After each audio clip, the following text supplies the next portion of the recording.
Lucas capítulo 15, bora lá? Vamos lá. Lucas 15, versículo 1. Vamos absorver mais de Jesus. Quantos querem absorver mais de Jesus aqui? Quantos querem se alimentar mais de Jesus? Ele falou, aquele que come a minha carne tem parte comigo. Quem quer ter parte com ele? Então você está se alimentando de Jesus hoje, sim ou não? Amém? Então tá bom. Isso, põe na NVI, Diegão, melhor. Então vamos entrar hoje aqui. E aí o que está acontecendo? Eu já li com vocês semana passada.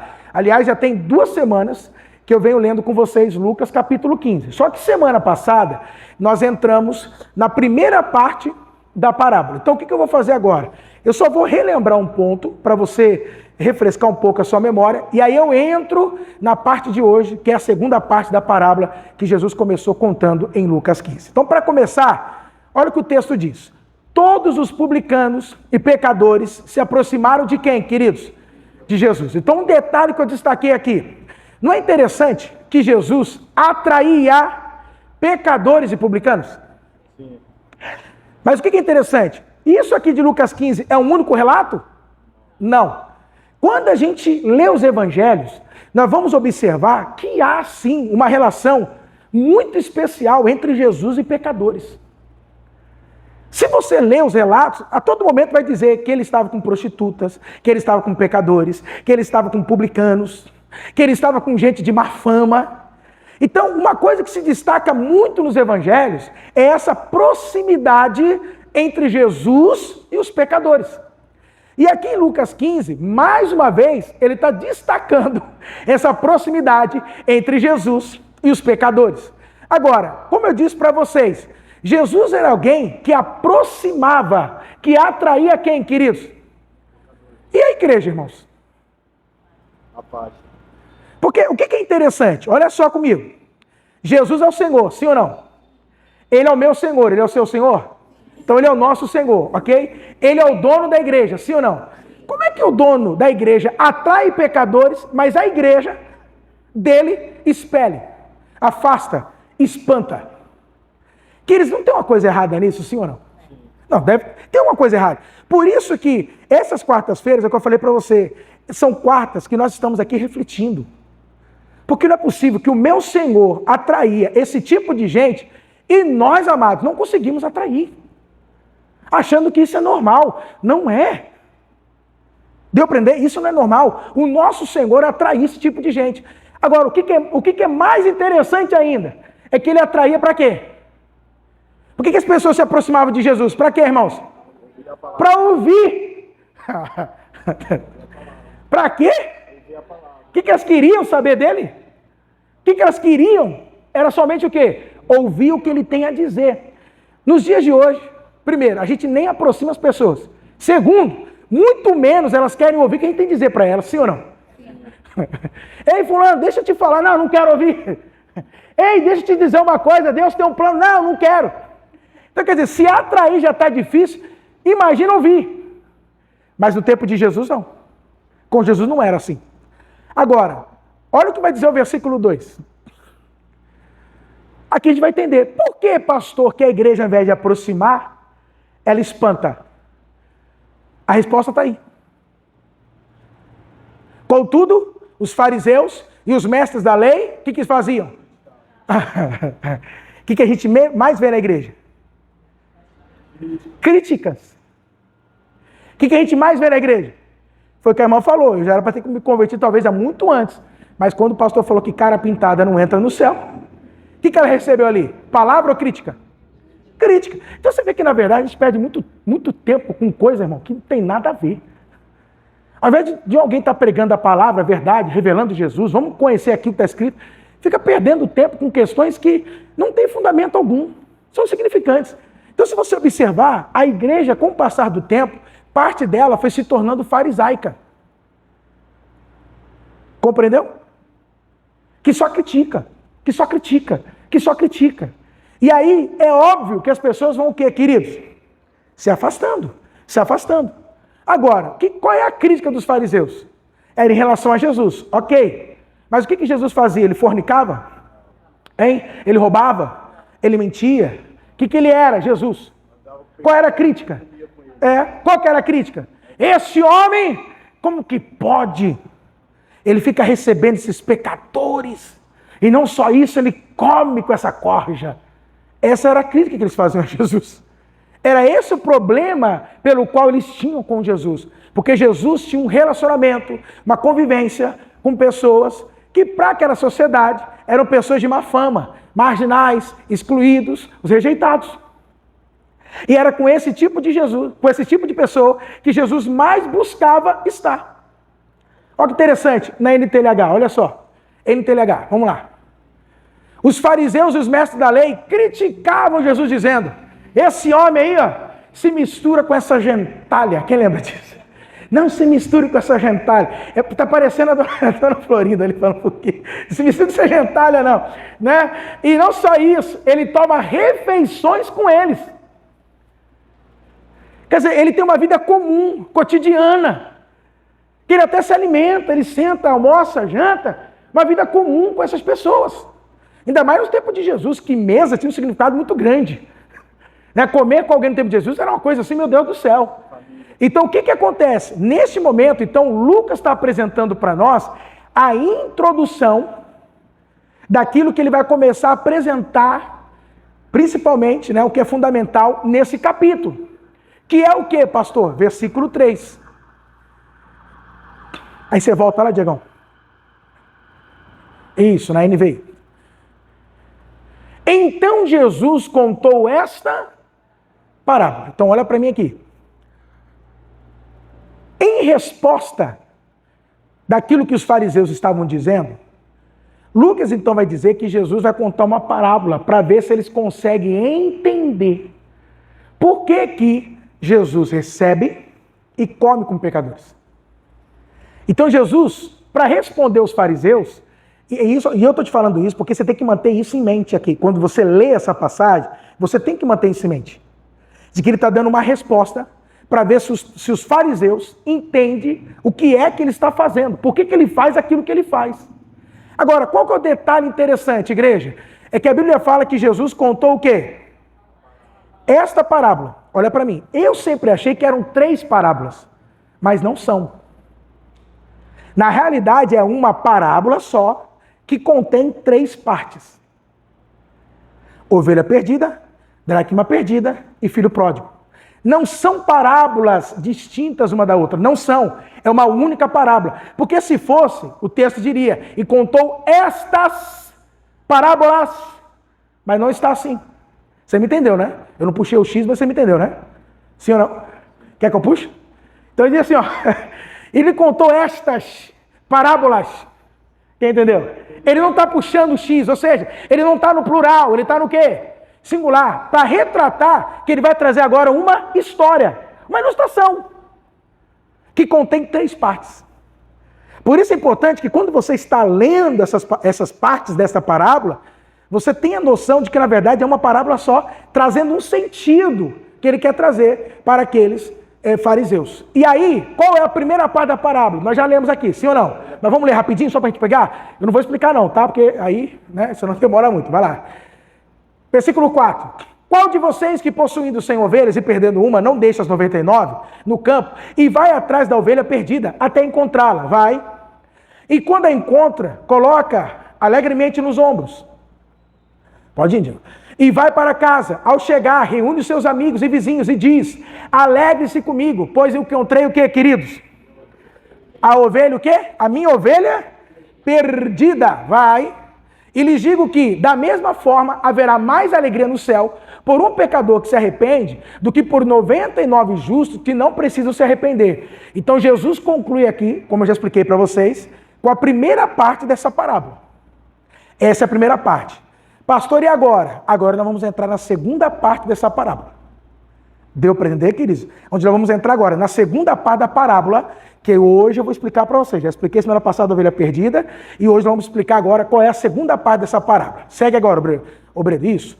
Ou, agora, segunda parte. Ou, qual é a mulher que possuindo 10 dracmas e perdendo uma delas, não acende uma lâmpada, vai à casa e procura atentamente até encontrá-la? Vai. Esta, quando a encontra, reúne os amigos e vizinhas e diz: alegre-se comigo, pois encontrei a minha moeda perdida. Vai. E digo que, da mesma forma, a alegria na presença dos anjos de Deus por um pecador que o quê, amados? Que se arrepende. Volta para o versículo 8. Agora, entrando na parábola. Posso ir com mais calma agora? Eu estava acelerando aqui para poder dar tempo, né, para gente tratar tudo. Então vamos lá. Nós estamos lendo agora, queridos, a segunda parte da parábola que fala, né, da dracma perdida, como você está lendo ali agora comigo. E aí nessa segunda parte, Jesus então, ele está trazendo uma outra ilustração da mesma parábola, só que agora os elementos dessa parábola mudam. Muda completamente agora os elementos dessa parábola. No caso dessa parábola, quem é a protagonista, queridos? Quem que é a protagonista aí? Agora. Agora é quem? É uma mulher. Né? É ela que está sendo agora aí a protagonista dessa história aí, né? Desse drama, é ela que está sendo a protagonista. E aqui, a coisa para nós já fica interessante. Ainda mais se falando de Jesus, sim ou não? Quem já percebeu que Jesus, ele quer, o obreiro Paulo gosta muito desse termo, o obreiro Paulo. Jesus é aquele que quebra protocolos, paradigmas. Quem já percebeu comigo aqui que Jesus, ele vem sempre quebrando protocolos, paradigmas? Quem já percebeu? E queridos, posso falar uma coisa? Ao introduzir a mulher nesse sentido que ele está trazendo aqui, ele já está quebrando um paradigma e um protocolo muito grande aí. Por quê, pastor? Queridos, quem que a mulher está representando aqui nesse texto? Vamos lá, vamos pensar. Eu sei que vocês estão cansados, trabalharam hoje, mas por isso que eu falo, ler a Bíblia, Evangelho, é reflexão, tem que refletir. Amém? Quem que a mulher está representando aqui? Vamos lá, vamos para a primeira parte. Na primeira parte da parábola, o pastor que vai atrás da ovelha perdida. Quem esse pastor está representando? Tá, então vamos lá. Na segunda parte agora da parábola, aonde uma mulher é destacada. Quem que essa mulher está representando? A pessoa de Deus. A mulher aqui agora está sendo a representação de quem? De Deus. E é por isso que eu te falo, Jesus está quebrando um paradigma ou não está? Porque você utilizar a figura feminina para representar quem? A pessoa de Deus? Que escândalo! Não pode! Que isso, pastor? Calma. Porque é o seguinte, eu não estou falando que Deus é mulher. E também não digo também que Deus é homem. Porque Deus mesmo não tem sexo. Só o Filho, que é homem. Ok? Então, nesse momento aqui, eu não estou afirmando que Deus é mulher. Mas o que é interessante é que, nessa parábola, qual é a figura que Jesus está utilizando? A mulher. Isso, olha só. Então ele está utilizando qual figura? A mulher nessa parábola para representar a pessoa de quem? A pessoa de Deus. Então, de alguma forma, é muito interessante isso, porque o que Jesus está dizendo é o seguinte, que a mulher foi comunicada a ela também atributos ou características do próprio Deus. Como assim? Deus não criou homem e mulher? E ambos são a imagem e semelhança dele? Sim ou não? Sim. Amém? Então, da mesma forma que o homem comunica características de Deus, reflete Deus, a mulher também. Sim ou não, igreja? A mulher também reflete algumas características da pessoa de Deus. Então, nesse momento aqui, a priori, porque depois lá na frente eu vou explicar por que ele está utilizando isso aqui, tá? A mulher. Ele, então, nesse momento, chama agora a mulher para o ato. Amém? Dando para ela também um lugar de protagonismo. Quem está entendendo? Dando para ela também um lugar onde ela pode ser colocada. Quem está compreendendo, queridos? Agora, o que é interessante é como ele destaca a mulher. Não, Jesus, irmãos, Jesus é... Gente, não tem como Jesus. Não tem. Lá na frente eu vou te explicar isso, mas não tem. Porque ele fala assim, ó, possuindo 10 dracmas e perdendo o quê? Não acende uma lâmpada, vai à casa e procura como? Atentamente. Primeiro que você sabe que quando a mulher coloca uma coisa na cabeça, irmão, não tem quem tira. Então essa mulher, quando ela fala, eu não acho, ela não para. Ela não é a mulher. Pelo amor de Deus, irmão. Colocou na cabeça, acabou, irmão. Não tem quem muda a ideia dela. Ela não é assim. Tá. Agora, o que é interessante é a riqueza de detalhes que Jesus vai utilizar. Por quê? Deixa eu te falar aqui. Olha só. Alguém que já viu um homem limpando a casa? E a mulher limpando a casa? O homem olha assim, para ele, se está tudo no lugar, pronto, está limpo, está organizado. Mas a mulher falou, ainda falta, tem que limpar a janela, tem que tirar isso aqui para lavar, essas cortinas tão sujas. Você não trocou o lençol da cama. O homem fala, mas meu Deus do céu, ué, você limpou debaixo da cama? Você limpou debaixo... Não, mas não está tudo limpo. Então é interessante que Jesus fala assim, ó, ela acende a lâmpada, vai à casa e procura como? Atentamente. O que significa essa palavra atentamente? Minuciosamente, preciso, cuidadoso, detalhista. A mulher, ela é o quê? Ela é muito detalhista. Olha que coisa, deixa eu explicar uma coisa. Você sabe que uma mulher é assim. Solta uma mulher 15 minutos, fala assim, ó, entra naquela festa 15 minutos. Ela entra. Deu os 15 minutos. Volta. Agora fala para aquele homem, entra naquela festa e fica 4 horas. Ele vai ficar 4 horas na festa. Volta. Aí você fala assim, mulher, detalhe a festa. Ai, não, porque ele usou o tipo de rosa, aquelas flores que ele usou, aquele pano, você viu as velas, você viu aqueles docinhos, você viu que a mulher que estava servindo, o brinco que ela estava usando. E o homem? Rapaz, comi bem, viu? Tá boa a comida, bebi. Você não viu nada disso? É a mesma festa. Comi bem. Não é assim? Comi bem, bebi bem, conversei, dei risada. Você viu fulano? Ele estava na festa? Estava, te cumprimentou. Falei, rapaz, eu nem reparei. Mas, agora o que é interessante? Você entende como é que Jesus está aqui transcrevendo a mulher? Quem está entendendo, igreja? Com a riqueza e tal, porque eu falo, Jesus é o quê? Irmão, Jesus é maravilhoso, até porque ele que criou, né? Então ele sabe como é que funciona. Não é verdade? Foi ele que fez, então ele sabe. Então é interessante, porque a figura colocada é a mulher. E aí ele coloca a busca dela. Agora, pelo quê? Diga comigo, dracma. Tá. Olha só, calma aí que nós vamos explicar, só um minutinho, tá? O que é interessante? Ele coloca aqui então a dracma como o objeto de perda. No caso da ovelha perdida, ele coloca a ovelha perdida e um homem buscando. No caso aqui, ele coloca a mulher e o objeto de perda, o objeto perdido é o quê, queridos? É uma dracma. Pastor, o que é uma dracma? A dracma é uma moeda de prata grega dos tempos de Jesus. Tinha moedas romanas, tinha moedas gregas, tinha vários tipos de moeda. No caso da dracma, era uma moeda grega de prata. Qual era o valor dessa moeda? Uma moeda dessa, o que ela valeria? 1 dia de trabalho. Ela valeria 1 denário. 1 dia de trabalho. Então, isso, olha que interessante. Coloca aí. Aí ela já achou, né, Diegão? Você tem as outras imagens aí, Diego? Volta, Diego, volta. Ih, olha lá, aí é quando ela perde, tá vendo? Perdi a dracma. É interessante porque agora você consegue ter uma ideia de onde estava a dracma, tá? Percebeu? Mas, Diego, pode deixar, pode manter, só para vocês entenderem. Então, o que acontece, queridos? Essas moedas ali, como vocês estão vendo, elas tinham um valor, e é isso que é interessante, monetário. Elas tinham o quê, pastor? Valor monetário. Porque é uma moeda de prata. E como moeda de prata, ela tinha o seu valor. Como eu disse, uma dessa aí valia o equivalente a 1 dia de trabalho de uma pessoa, de um trabalhador. Igual a 1 denário.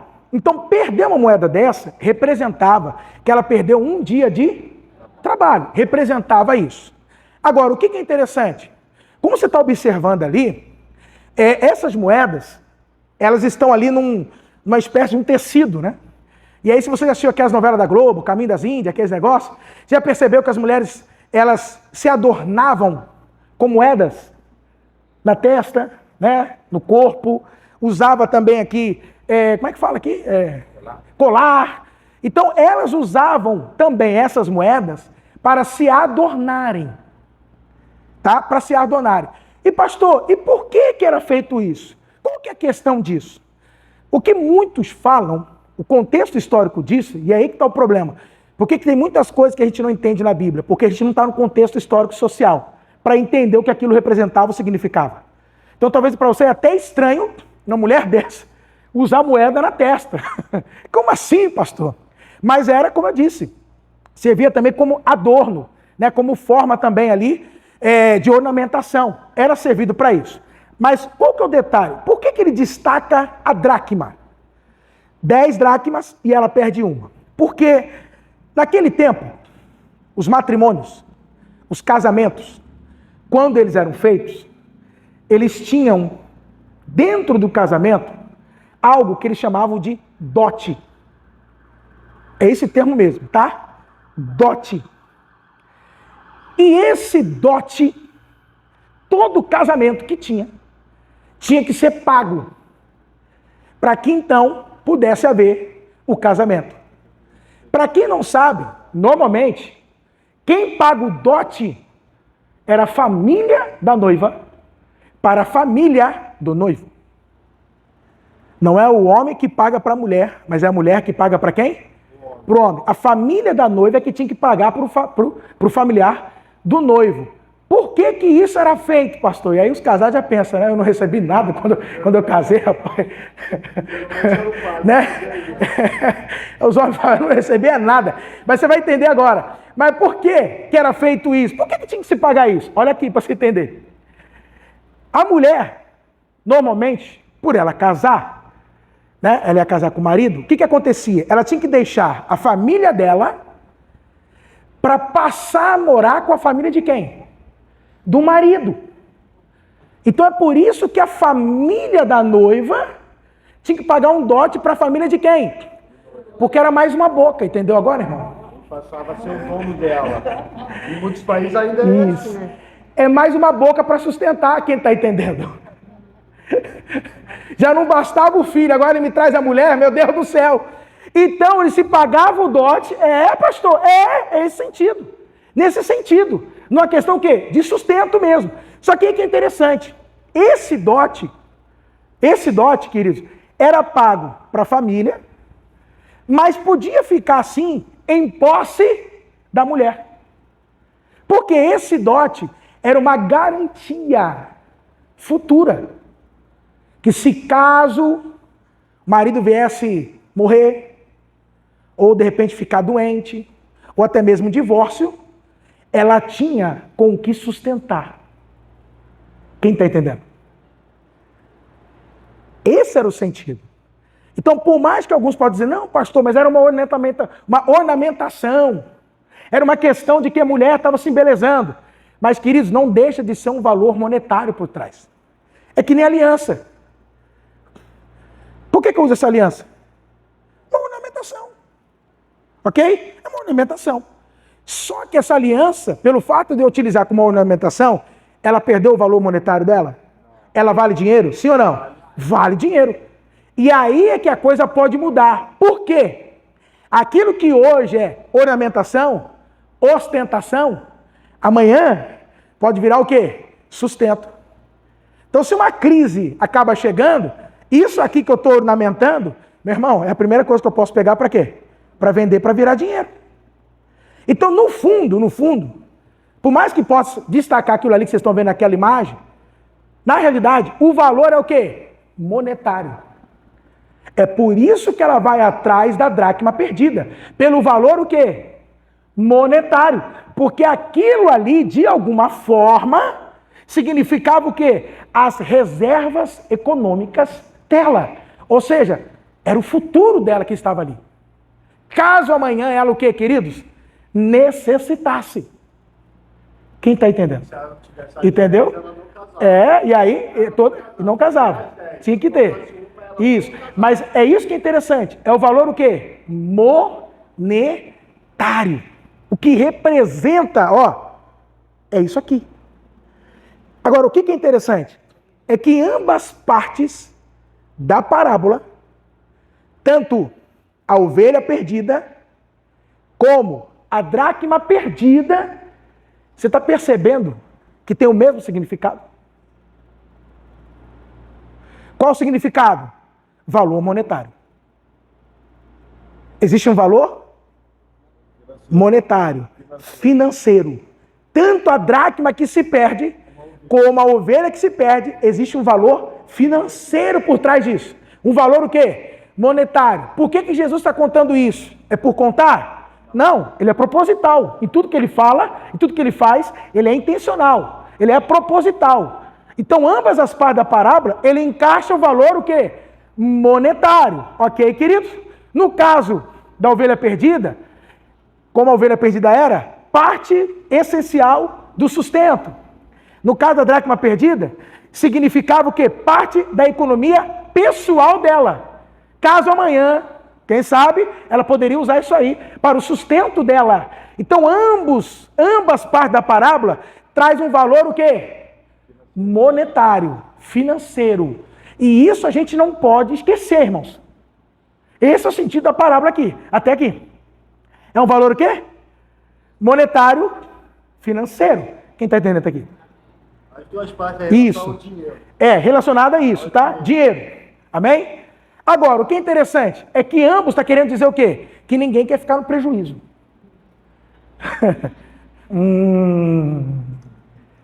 Quem está entendendo?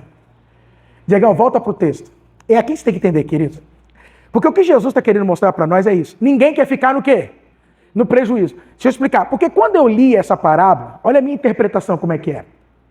Quando ele fala da ovelha perdida, no caso da ovelha perdida, que vai atrás, quem não perdendo uma ovelha, que vai atrás. Aí eu pensava assim, a minha mentalidade, eu pensava assim, o que Jesus está querendo dizer é o seguinte, se um sujeito perder uma ovelha, a resposta que ele espera é, ninguém vai atrás, porque perdeu uma ovelha no meio de 99. O que é uma ovelha no meio de 99? Percebeu o que ele está dizendo? Então eu pensava assim, que o que Jesus estava querendo trazer ali é o seguinte, ninguém vai atrás de uma ovelha que se perdeu, mas eu vou. Eu achava que era isso. Só que quando você vem para essa parábola, o negócio muda um pouquinho. São 10, perde uma. Quer dizer, diminuiu agora. Porque lá ela perdeu 1%, né? De 100, perder uma é 1%. Agora, de 10, perder uma já é 10%. Aumentou o valor. A porcentagem de perda aumentou. Quer dizer, o prejuízo já é maior. E aí ele fala dessa mulher indo atrás. E eu pensava ainda comigo, cá comigo, né? O que Jesus quer dizer? Que a mulher não vai atrás, né, da dracma, mas ele vai. Mas não é isso que ele está falando. Porque, na verdade, ele está contando algo que, no final, é como se ele falasse assim, não é verdade? Né? Ou seja, para você entender o que eu estou falando, é o seguinte, se você perder a tua carteira, você não vai atrás dela? Você não vai buscar a sua carteira que você perdeu até encontrá-la, entendeu? Se você perdeu um celular, Jesus está falando assim, você não vai atrás do seu celular? Você não vai atrás dele? Você não vai na rua? Você não vai passar nos lugares onde você passou até encontrar? Quem está entendendo? Agora vamos trazer para o contexto da dracma perdida, porque ela perde dentro de casa. Se você perder aqueles R$50 dentro da tua casa, que você tinha deixado dentro da gaveta, hein? Aqueles 50 contos que você deixou na gaveta, o que você faz? Você revira, é ou não é? Aí você abre, não é assim? Você vai abrir a gaveta dali, abre de lá, e você vai, você fala, peraí, será que eu não deixei dentro sei lá, do fogão? Deixa eu abrir ali o fogão. Não, não tá, será que eu deixei na geladeira? Até que você vai lá nas trouxas de roupa e você fala, tá lá, achei. Estava na bolsa de uma calça já para lavar. Sim ou não? Porque aquele dinheiro, você ia fazer o quê? Um mercado, comprar uma mistura, né? Ia fazer uma feira com aquele dinheiro. Então Jesus está dizendo, você vai deixar para lá esses 50 conto? Não, você vai atrás até achar. Então ele está querendo dizer o seguinte, assim também é o Pai. Quem entendeu agora? Olha como muda o sentido da parábola, quem percebeu? Então Jesus, na verdade, o que ele está querendo dizer é o seguinte, pensa vocês, quando vocês perdem algo, vocês não vão atrás disso que se perdeu? Só que Jesus, você não pode esquecer Jesus. Ele está respondendo a quem? Aos fariseus. Aos fariseus. Então ele está dando uma resposta aos fariseus, porque ele senta e porque ele come com quem, queridos? Com os pecadores. Por que ele faz isso?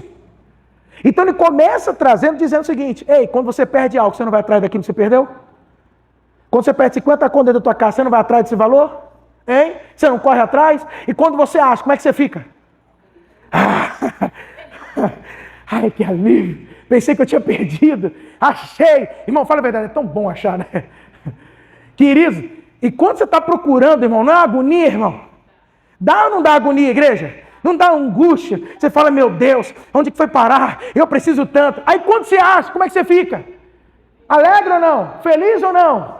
Esse é o sentido da parábola. E o que é interessante? Tanto da ovelha perdida, como da dracma perdida, é o mesmo, ou são o mesmo sentido. Só muda o cenário, mas o sentido é o mesmo. Quem está entendendo até aqui? Amém? Amém, queridos? Pastor, agora que implicações espirituais nós podemos trazer para essa parábola? Na parábola da dracma perdida, uma coisa fica mais clara. Porque assim, ovelha perdida, se você não conhece muito o contexto, passa batida a questão de valor monetário. Você nem entende valor financeiro. Mas aqui está claro. O que ela perdeu? Irmão, vamos trazer para o dia de hoje? Perdeu dinheiro. Valor financeiro. O que ela perdeu? Dinheiro. Então aquela moeda tem o quê? Um valor. O que Jesus está querendo dizer lá para os fariseus? Ele está falando o seguinte, que assim como ambas as partes, ou seja, a ovelha perdida ou a dracma perdida, enfatiza o valor de cada objeto que foi perdido, no sentido de objeto, né? Ovelha e a dracma perdida, da mesma forma é para Deus. Ou seja, cada pecador tem um valor para Deus. Cada pecador é precioso para Deus. Pode aplaudir a ele, vai lá com gosto, é para ele, não é para mim não.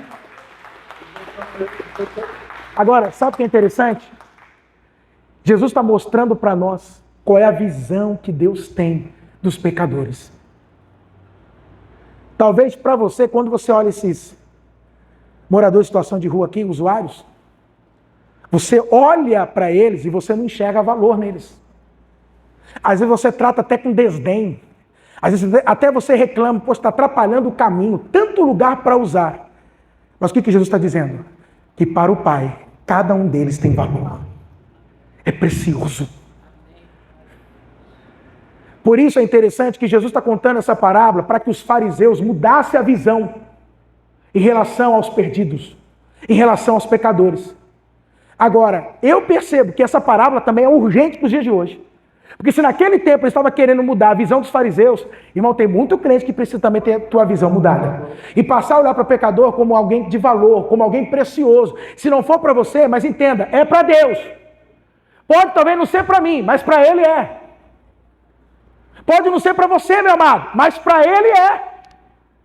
Então não importa quem seja, para Deus, essa pessoa tem valor. Para Deus é algo precioso.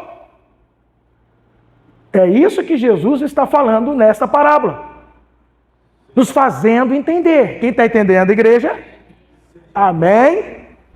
Lembra que eu falei lá que a mulher, de alguma forma, ela representa quem? Deus. A pessoa de Deus. Quem lembra? Quem lembra? Lembra que a mulher representa quem, queridos? A pessoa de Deus. Agora, o que é interessante? A dracma foi perdida. Ok? Mas a mulher fica parada? A mulher cruza os braços? A mulher olhou e falou, mas pelo menos eu ainda tenho 9. Ela foi o quê? Atrás. Ela foi o quê? Atrás. Sabe o que é interessante? É que quando a gente olha para a primeira parte da parábola, a ovelha perdida, o pastor falou o quê? Já tem 99, o que é uma? Foi? Ele fez isso? Ou ele foi atrás? Isso nos mostra que Deus não despreza ninguém. Ou que ninguém é desprezível para Ele. Não importa quem seja, mas para Ele, ninguém é o quê? Ou seja, nenhum pecador para Ele é desprezível. Amém, igreja? Nenhum pecador para Ele não tem importância, não tem significado. Jesus está dizendo isso. Ei, o Senhor não despreza ninguém. O Senhor não trata ninguém com desdém. O Senhor não diz, mas pelo menos eu já tenho alguns os meus aqui, glória a Deus por isso, ou glória a mim por isso, e o resto, quem quiser chegar, que chegue, mas o que eu já tenho já está bom. Não! Ele está dizendo que Deus não despreza ninguém. E não só isso, que Deus vai atrás.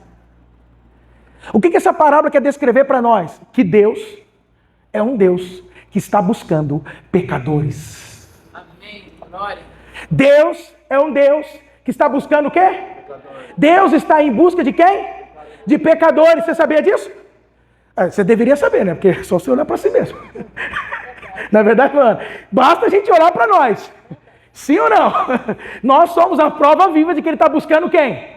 Pecadores. Só olhar para você, para mim, basta a gente olhar para nós mesmos.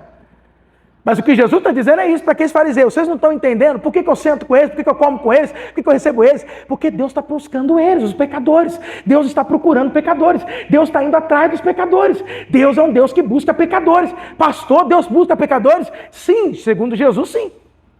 É o que ele está fazendo nesse momento. Esse é o movimento que ele está fazendo. Ele está buscando quem? Pecadores. Quem está entendendo aqui que Deus está buscando pecadores? Amém, querido? E aí é interessante. Porque a iniciativa vem de quem? Da dracma? Que dracma? Dracma é inanimado, não tinha nem como tomar iniciativa. Da ovelha? Muito menos, cega, não enxerga, não sabe nem para onde está indo. Não, toda iniciativa vem de quem? Vem de Deus, é isso que ele está mostrando. Vem do pastor, vem da mulher. Quem que toma iniciativa? É Deus. Então se hoje eu sou salvo, é por causa de quem? Porque eu fui buscar a Deus? Porque eu fui até a Deus? Porque eu quis Deus? Querido, se hoje você é salvo é porque Ele foi atrás de você, Ele te buscou, Ele te quis. Agora, o que é interessante é o processo de como Ele busca. Porque não se esqueça, está falando de salvação, de resgate, de recuperar o que se perdeu. Quando Ele detalha ali, o que a mulher faz? Acende, varre a casa, procura atentamente. Aquela palavra atentamente, você pode também traduzir como que eu falei mesmo? Minuciosamente, diligentemente. Meu pastor, o que isso significa? Ele está demonstrando para nós como é que Deus nos busca. Ou seja, o que significa isso?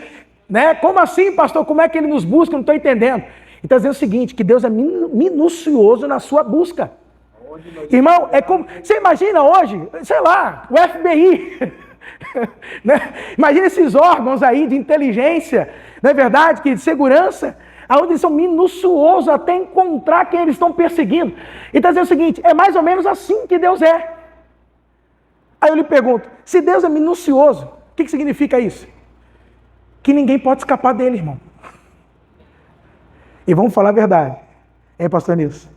Quantos fugiam dele? Quantos de vocês estavam fugindo? Quem lembra aqui? Hein? Quando apontava o crente, você falava, ih, já vem esse crente. Você ligava na televisão, ih, já está esse homem aí. Quem lembra? Você fugia, você já se escondia, e você lá, e Deus só olhando assim, sabe de nada, inocente. Corre, vai. Vem até onde você pode ir. Porque você não pode escapar de mim. Eu estou atrás de você minuciosamente. Entende? Estou indo atrás de você, você menos imagina, mas eu estou assim, ó, no seu rastro. Estou no seu rastro. E eu vou te encontrar. E quando eu te pegar, meu Deus do céu, oh Jesus. Quem foi pegado por ele aí? Quem foi encontrado por ele aí? Quem foi achado por ele? Então fala, eu fui encontrado, eu fui achado. Aí eu pergunto, foi bom? Agora você fala que foi, né? Agora você fala, foi a melhor coisa que me aconteceu o dia que eu fui o quê? Encontrado, achado. É ou não é? É isso que ele está relatando ali, quem está entendendo, igreja? Irmãos, toda iniciativa nessa busca vem dele. Por isso que ninguém tem capacidade de buscar a Deus, irmão. Você tem que buscar a Deus, irmão. Irmão, você tem que ir atrás de Deus, irmão. Irmão, você tem que dar o primeiro passo. Isso não existe? Não existe. Nos dois, ele está dizendo o seguinte, que é Deus que busca. Que é Deus que vem atrás. Que é Deus que tomou iniciativa. Então a gente diz, nós dizemos para os homens, com a nossa visão farisaica, a mentalidade farisaica, busque a Deus. Mas o Evangelho diz, Deus está buscando os homens. Deus é que está caçando, procurando, buscando os homens. Quem está entendendo aqui, igreja? Amém, igreja? Glória a Deus, amados. Amém? Glória a Deus. O que essas duas partes da parábola estão nos contando é sobre alguém que perde objeto de valor E quando encontra, se alegra. Quem aqui já se alegrou? Quem aqui já perdeu algum objeto de valor? Tá. Quando você encontrou, como é que você ficou? Triste? Hein? Já ficou feliz, né? A irmã falou que ficou R$2, já ficou feliz. Então você imagina. Agora, olha os próximos versículos. O 9, né? Ele vai dizer o seguinte. Vai lá, Diegão. Aleluia. Vamos terminar, porque já está no horário. Quando encontra, reúne os amigos, vizinhos, alegre-se comigo, pois encontrei minha moeda perdida. Vai. Aí ele fala, por isso que ele está contando essa parábola, para você entender o que ele está querendo dizer. Eu digo que da mesma forma, ou seja, vocês não se alegram quando vocês perdem algo? Quando vocês acham aquilo que vocês perderam? Vocês não ficam felizes quando você encontra o que vocês perderam? Então, da mesma forma, assim como vocês se alegram quando vocês acham a carteira, os R$50, um celular, a alegria na presença dos anjos de Deus, por um pecador que se arrepende. Agora, não se esqueça, ele está pregando isso para quem? Falando isso para quem? Os fariseus, para dizer o seguinte, ei, vamos se alegrar também. Vocês se alegram com coisas tão pequenas que vocês perderam? Vocês não têm noção que pecadores estão se arrependendo e vocês não estão se alegrando? Quem entendeu o que Jesus está fazendo aqui agora? Contando um fato cotidiano para eles tentarem entender como que no mundo espiritual as coisas funcionam. E aí ele está querendo ou não, dar um puxão de orelha. Ele fala, engraçado, né? Vocês se alegram pela carteira que vocês encontraram. Vocês ficam muito felizes quando vocês acham o celular. E uma alma? Vocês não se alegram, não? E uma alma? Vocês não ficam felizes, não? Né? Ou seja, com coisas que são pequenas, significantes, passageiras. E quando uma alma se alegra, vocês não se alegram, não? Ei, vem para a festa. É o que ele está querendo dizer. Ih, já estou contando a terceira parte, Abril Paulo. Calma. Ele falou, vamos se alegrar. Ei, vamos entrar. Quem está entendendo? Porque Deus está alegre. Eita, você sabia que Deus está alegre? Quem entende que Deus está alegre? Porque pecadores estão se arrependendo, irmãos. Amém? Esse é o sentido do quê? Da parábola. Quem está entendendo aqui? Pastor, tem mais implicações espirituais? Tem. Duas coisas que é interessante. Nessa parte da parábola, da dracma, que daí eu falei, no final eu conto, lembra que eu falei? A figura da mulher. Porque é interessante. Na primeira parte tem um homem, que é um pastor. Na última parte tem um homem, que é o pai. Mas no meio tem quem? A mulher. E aqui, para você entender, tem um sentido de uma aplicação espiritual muito interessante. Por quê? Primeiro, a moeda, ela é um ser, não é nem um ser, né? Mas ela é um objeto inanimado. Ou seja, a moeda não tem vida. O que Jesus está mostrando para nós aqui, que os pecadores, eles são assim também. E você vai entender isso na terceira parte da parábola, que é o que Paulo confirma. Que nós estávamos o quê? Mortos, sem vida. Amém, igreja? É assim. Mas aí nós fomos pegos, tocados e fomos trazidos à luz. Então nós fomos resgatados e fomos trazidos para um lugar de utilidade. Porque você está lá morto, que utilidade você tem? Mas quando você traz, você passa a ter utilidade, passa a ter significância, passa a ter valor. Uma moeda jogada num canto não tem valor nenhuma, mas ela só passa a ter valor quando ela é pega e utilizada. Quem está entendendo? Agora, o que é interessante? É a figura da mulher. Por quê? Muitos intérpretes, eu creio nisso, entendem que sim, a mulher está expressando, de alguma forma, representando a Deus. Mas que parte, entre aspas, de Deus ela está representando? E é aí que está o ponto. Porque, na verdade, é uma parábola com 3 o quê? Partes. Olha só. A primeira parte é um pastor. Quem é que disse assim, eu sou o bom pastor? Jesus. Então, a primeira parte da parábola representa quem? O filho. A última parte da parábola, que nós vamos deixar para a semana que vem, tá claro, né? Porque quem é o personagem central, queridos, da última parte da parábola? Deus. É o pai. Quem é o pai? Deus. Mas e a mulher? Tá sobrando um aí. Quem? Quem? Espírito Santo. É o Espírito Santo. pastora mulher, ela representa o Espírito Santo? Sim. Por quê? Aí deixa eu explicar uma outra coisa. Se eu não me engano, no 3º século antes de Cristo, quando o Império Macedônico dominou o mundo, em Alexandria existia uma grande biblioteca que foi queimada. Tá? Essa biblioteca foi incendiada, mas uma grande biblioteca. E num período lá, convocaram 70 judeus, olha isso, para que esses 70 judeus traduzissem, que até então era a única parte da Bíblia, o Antigo Testamento. Por quê? Porque o Antigo Testamento ele foi escrito em hebraico e alguns trechos em aramaico, mas grande parte dele foi escrito em hebraico. Por que esses judeus foram convocados lá? Para traduzir o Antigo Testamento do hebraico para o grego. Pegaram 70 desses, colocaram em salas separadas, traduz. E sabe o que é interessante? Bruno Paulo, os 70 traduziram idêntico. Não teve nenhuma alteração de palavra para o grego, ok? Chamado, então, como é que chama essa tradução? Septuaginta, né? LXX, como é colocado. Agora, por que eu estou te falando isso? Presta atenção. Como é que a mulher é chamada na Bíblia? Adão e Eva, mulher. Qual foi o propósito da mulher? Que ela era para ser o quê?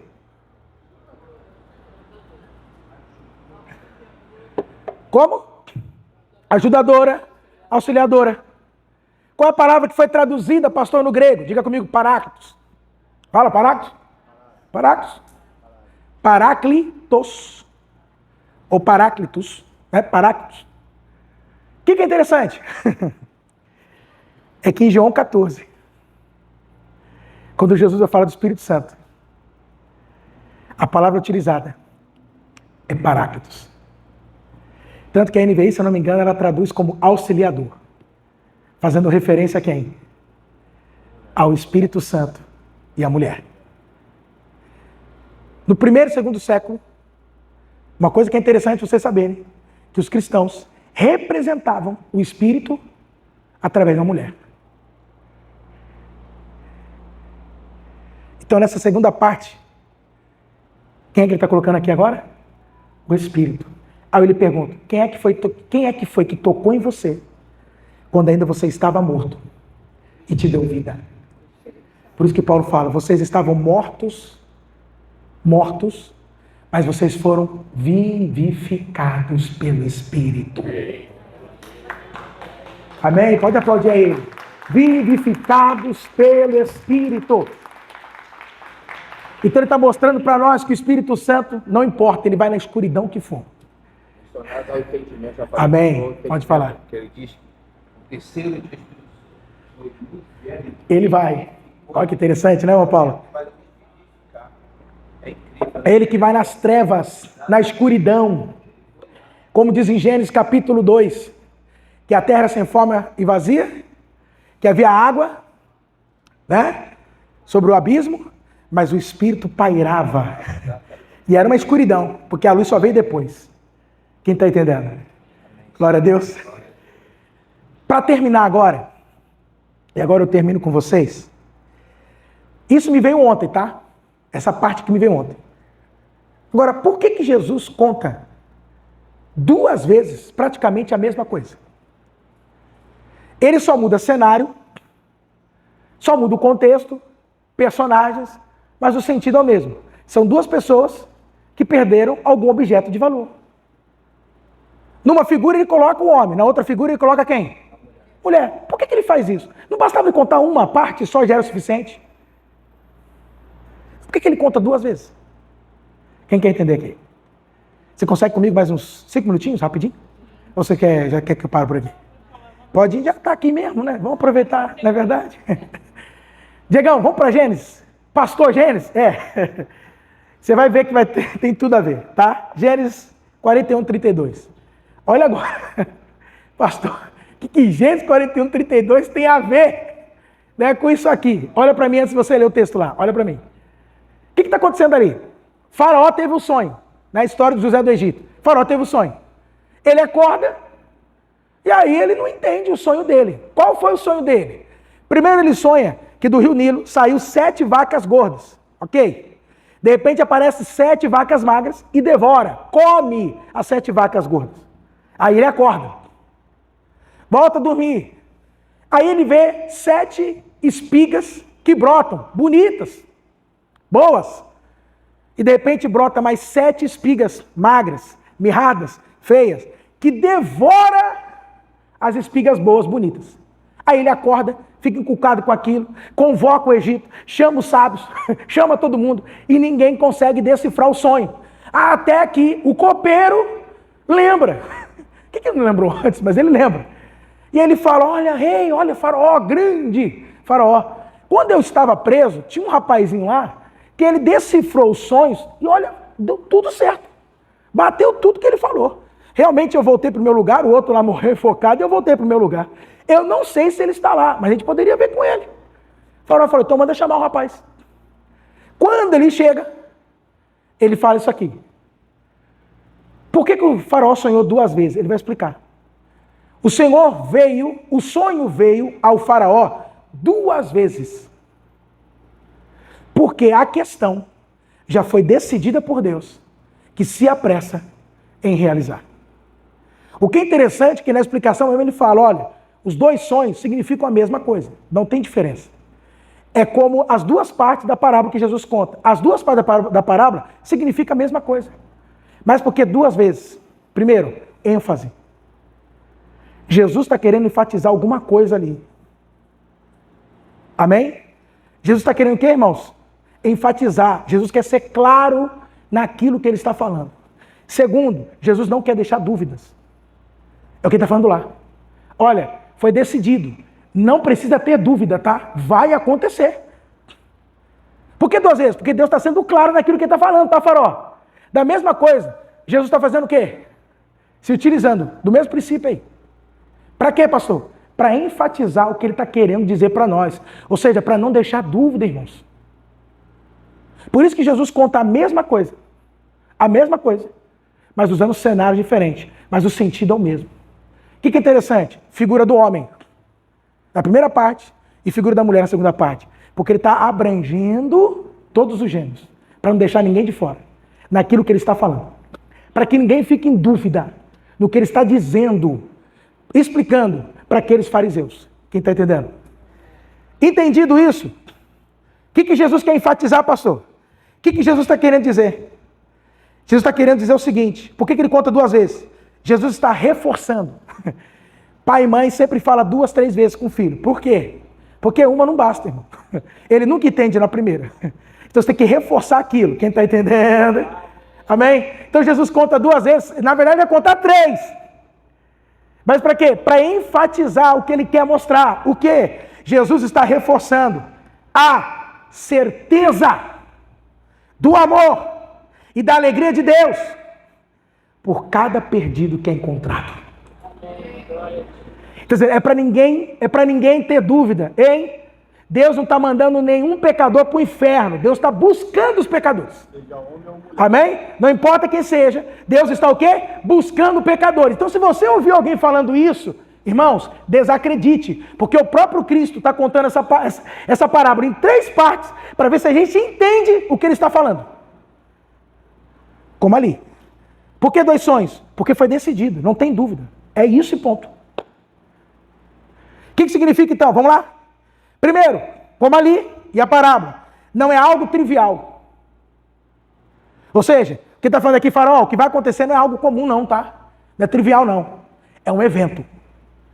Da mesma forma que Jesus está dizendo, quando um pecador é achado, um perdido é achado, um pecador é resgatado, ele se arrepende, entenda, isso não é algo trivial, não é mais um pecador que está se arrependendo, não para ele.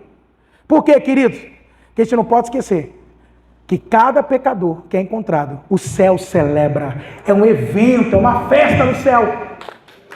Amém? Pode aplaudir, querido. Vamos lá. Segundo, quando põe tanto a ovelha quanto a moeda, ele fala da perdição, mas o que ele fala? Da recuperação. Ou seja, Deus está atrás de cada perdido. E terceiro, o que Jesus quer destacar? A intenção clara de Deus, para que ninguém fique com dúvida. Amém? Que Deus quer que todos se voltem para Ele. Amém? Glória a Deus. Lembrando que Ele está falando isso para quem? Para os fariseus, que serve para nós também. Alguém está em dúvida que Deus está buscando pecadores? Alguém aqui está em dúvida ainda? Se você tiver em dúvida, semana que vem é a terceira parte. Aí, meu irmão, pelo amor de Deus, 3 vezes falando a mesma coisa, aí, só se o sujeito não quiser aceitar a palavra. Quantos entenderam aqui? Vamos aplaudir o Senhor Jesus?